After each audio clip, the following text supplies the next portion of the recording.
ನಿರಂತರವಾಗಿ ಸುರಿತಾ ಇರುವಂತ ಮಳೆಯಿಂದಾಗಿ ದೇಶದ ನಾನಾ ಭಾಗಗಳಲ್ಲಿ ಸಾಕಷ್ಟು ಸಾವು ನೋವುಗಳು ಸಂಭವಿಸ್ತಾ ಇದೆ. ಕೆಲವು ದಿನಗಳಿಂದಷ್ಟೇ ಶಿರೂರು ಭಾಗದ ಗುಡ್ಡ ಕುಸಿತದಿಂದಾಗಿ ಸಾಕಷ್ಟು ಸಾವು ನೋವುಗಳು ಸಂಭವಿಸಿದ್ರೆ, ಮೊನ್ನೆಯಷ್ಟೇ ಕೇರಳದ ವಯನಾಡ್ನಲ್ಲಿ ನಡೆದಂತ ಗುಡ್ಡ ಕುಸಿತದಿಂದಾಗಿ ಗ್ರಾಮವೇ ಕುಚ್ಚಿಕೊಂಡು ಹೋಗಿದ್ದು ಸಾವಿನ ಸಂಖ್ಯೆ 106ಕ್ಕೆ ಮುಟ್ಟುತ್ತಾ ಇದ್ರೆ 500ಕ್ಕೂ ಹೆಚ್ಚು ಮಂದಿಗೆ ಗಂಭೀರವಾಗಿ ಗಾಯಗಳಾಗಿದೆ. ಇನ್ನು ಕೇರಳದ ವಯನಾಡ್ನಲ್ಲಿ ನಡೆದಂತ ಭೂಕುಸಿತ ಏನಿದೆ, ಇದು ರಾಜ್ಯದ ಮಂಡ್ಯಕ್ಕೂ ಕೂಡ ಬಿಸಿ ಮುಟ್ಟಿಸಿದೆ. ಮಂಡ್ಯ ಮೂಲದ ಒಂದೇ ಕುಟುಂಬದ 4 ಈ ಭೂಕುಸಿತ ಅವಘಡವನ್ನ ತಂದಿಟ್ಟಿದೆ. 4ರಲ್ಲಿ ಒಬ್ಬರು ಲೀಲಾವತಿ, ವಯಸ್ಸು 55, ಆಕೆಯ ಮೊಮ್ಮಗ ನಿಹಾಲ್ 2.5 ವರ್ಷದ ಮಗು, ಇಬ್ಬರು ಕಾಣೆಯಾಗಿದ್ದಾರೆ.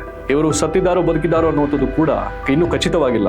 ಇನ್ನು ಇದೇ ಕುಟುಂಬದ ಅನಿಲ್ ಪತ್ನಿ ಝಾನ್ಸಿ ಹಾಗೂ ದೇವರಾಜ್ ಅವರ ಪರಿಸ್ಥಿತಿ ಕೂಡ ತುಂಬಾ ಗಂಭೀರವಾಗಿದೆ. ಇನ್ನು ಈ ಕುಟುಂಬದ ಒಂದು ಆಕ್ರಂದನ ಮುಗಿಲು ಮುಟ್ತಾ ಇದೆ.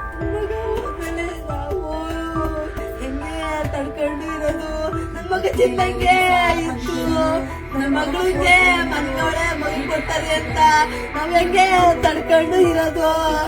ನಾನು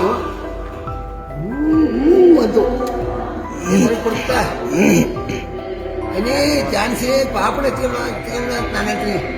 ನಿಮ್ಮ ಇರೋದು ಇಲ್ವಾ ಅಪ್ಪ, ನನ್ನ ಮಗನ ಬಿಡ್ಬೇಕಪ್ಪ, ನೋಡ್ಕಪ್ಪ ಬಿಟ್ಟು ನೋಡ್ಕೋ, ಹೋಗಬೇಡ ಕಮ್ಮಿ ಕಪ್ಕದಿ ಬಂದು ಕೊಡ್ತೀವಿ. ಏನೋ